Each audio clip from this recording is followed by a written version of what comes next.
à la formule LPP, destinée normalement à une frange d'Algériens relativement aisés, ne pouvant autofinancer leur logement. Cette formule a été créée en 2013 et les premiers appartements publics promotionnels commencent à voir le jour. Nos équipes se sont déplacées sur l'un des sites LPP et nous ont ramené ces images surprenantes. Vendus comme étant l'habitat public à destination des cadres de la couche moyenne, les logements LPP risquent de décevoir les futurs acquéreurs. Environ 2 ans après le lancement de la formule du logement promotionnel public, la qualité promise n'est pas au rendez-vous.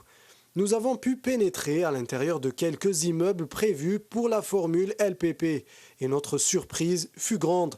Encore en chantier, les appartements ne correspondent pas à ce qui a été promis par le ministère de l'Habitat. En se faisant passer pour un jeune couple bénéficiaire de cette formule, nous nous sommes introduits à l'intérieur des appartements de la cité des 1063 logements de Sidi Abdallah à Alger. Nous avons pu recueillir ces images pour le moins étonnantes. Les chambres sont exiguës, avec une conception des formes hétéroclites.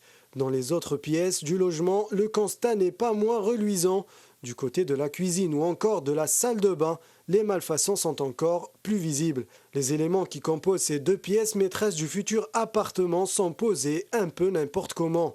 Quant à la qualité des matériaux utilisés, elle laisse à désirer.